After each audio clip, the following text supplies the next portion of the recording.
Hello and welcome back to the channel. So as you know, it's the weekend, so the weekend tradition is Nürburgring blasts. So let's see what we're taking around this week. So going around this week, we're going to take the Jaguar XJ220, which was one of the cars that was added in the recent update on Gran Turismo 7. So for me, this car has quite a big sentimental spot. So what I'm going to do is I'm going to take you back a decade or two. So picture this is me and my dad way back when. This would have probably been mid-90s. We're sitting in his Audi estate car at a crossroads in deepest, darkest Coventry. And across the crossroads goes a burgundy red Jaguar XJ220. Now my dad, being a car enthusiast like myself, decided we wasn't going to go wherever we was going to go. We're going to go and follow this Jaguar XJ220. So we followed it, left at the crossroads and out into the countryside near Coventry, and we actually ended up finding somewhere where they were race preparing the Jaguar XJ220s. Now they were kind enough to show me and my dad around at that time, and they gave us a couple of posters, and I had a poster up on my wall of this car, the racing version of this car. And so for me, this is a poster car. It has quite a big sentimental value to me. Both me and my dad actually had model versions of the Jaguar XJ220 model that I've since handed down to my son as well. It's going to be interesting to see how this goes. 515 horsepower and just under 1,400 kilos. I'm expecting probably a time around the Porsche 959 time, maybe a bit faster. Let's go and find out. Right, the Jaguar XJ220. Twin turbocharged V6 powering the rear wheels, sitting behind us.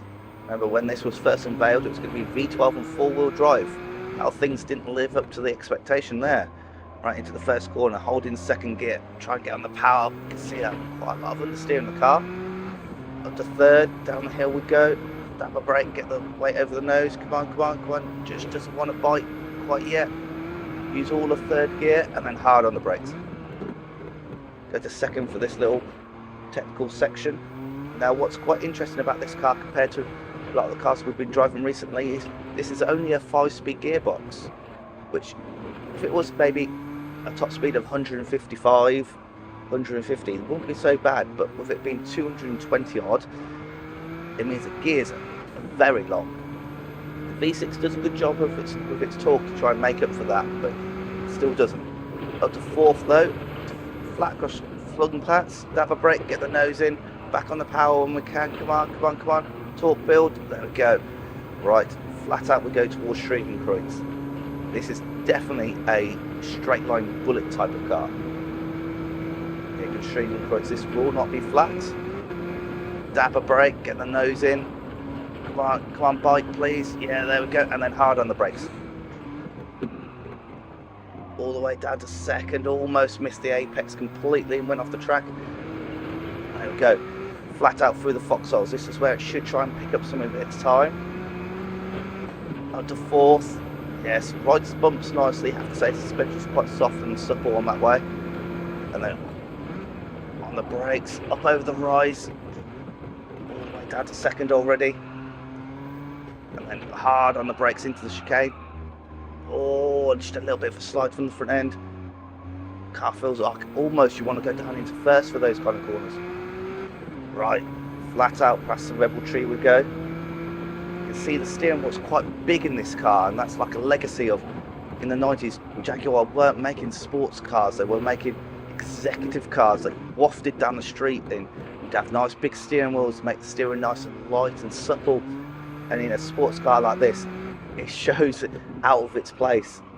Oh, down the hill, a lot of understeer again. Barely see where we're going at times. Right, up to third, just tip her in. I think this would definitely beat a 959 probably in a drag race, but in a track like this, track with more straights may be better suited. Actually going to go to first for this section here. There we go. Then up to second. Yeah, so maybe a track with more longer straights, this car will be better, but I definitely feel like a racetrack, especially that 5-speed gearbox is definitely something that holds it back. how long the gears are. We're still in second at this point. Third would be 2 lower revs, like power, power, power, power. There we go. So the power is really nice and strong though. I just think the 6-speed will make a lot of difference. Up to 4th already, and then hard on the brakes. Oh, look at this understeer there. Just can't commit to turning. Right, let's go up the hill. Should be able to flex its muscles here. I think this is going to go slower than the Porsche 959 if I'm honest. So we're already into 4th, up the hill. Come on, come on. Just try and keep it on the track there. Had to have a little bit of a confidence lift. See, this is where the car pulls like we're well over 100 miles an hour now. It just kind of keeps on pulling. Right, bravery corner. Down to 3rd. Come on, keep it on the track. Come on, yes, just about. We survive, yeah. Whoa, up over the rise there. Muller the curb a little bit. Brakes. I find the brakes, maybe, I don't know if it's the understeer that make the brakes feel quite weak, or the fact that you've got less engine brake because of less gear changes. Right, into the carousel. 2nd gear. God, look how slow we're having to go. Look how much lock we're going to having to put on. Come on, torque. Come on, build. That's turbo lag there for you. Right, into the roller coaster section. This is where it's probably not going to be suited the best.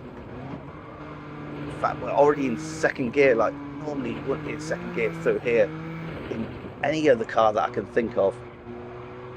Come on, power. Right, Vipperman, here we come. Dapper brakes, get it close to the curbs, understeered, out wide. But look at that, just having to almost coast through, waft through. Gonna go back to 2nd. This is definitely feels like a car for the Autobahn. It will waft down long straight pieces of motorway, nice and stable with that long tail and big steering wheel. But really, around a place like this is not at home. Come on, power. I think even on the street, I think this. I know I've heard that. Hey, look, it's a very long, quite a wide car in real life, and quite hard to drive on the streets. Right, look at the understeer though. Right, little jump here. Back to 2nd. Otherwise, we're just not going to have any power because we won't be in boost. Right, Stefan Belafes, here we come. Just taking it easy up over, so you can muller curbs quite easily in this car. It will take a curb, and that's testament to its kind of soft road car suspension. Up to 4th. Worst car on the track, corner on the track, sorry. Car. Right, 2nd we're going to need already. Look at the understeer, come on, power. Power. No, just, it starts going at the top end, but it's definitely, you can feel that turbo lag. Remember, this was the V6 Alba MG4 rally car.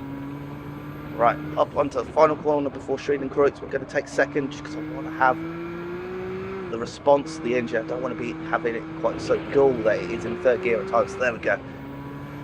Right, let's stretch her legs. This is where she can make up some time. Flat out. Oh, off the grass, Tina. Come on. There we go. Come on, pull. Speedo's still climbing. Maybe not as fast as I was maybe expecting. Seems to have terminal velocity seems to 5th gear. Is it going to pull any more? Doesn't feel like it needs. Looks like it needs a downward hill here. Yeah, going to actually go back to 2nd, a 4th, sorry.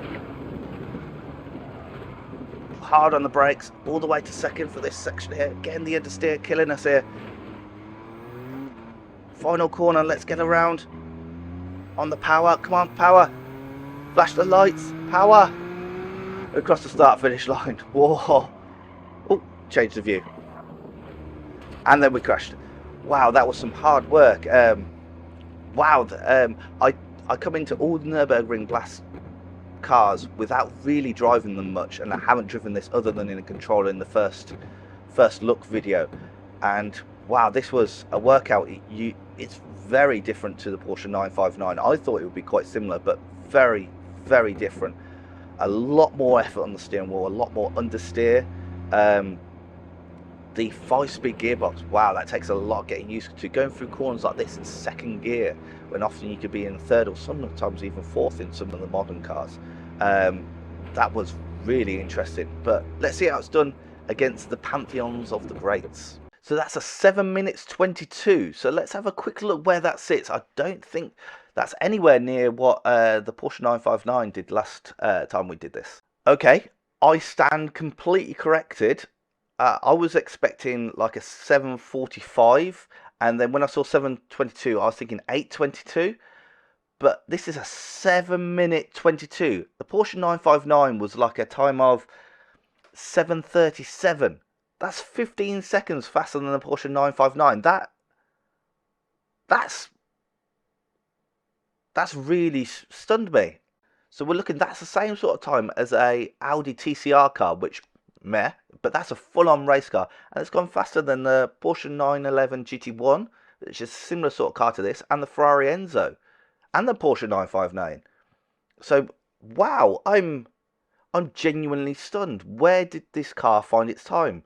It must have been like a rocket ship in the straight lines, or maybe it actually carried more speed than it feels like it does. Because sometimes you can have a car which is very fast in a straight line, and because you feel like you have to slow down so much through the corners, you feel like it's going quite slow, but you're actually going at a fair lick of knots.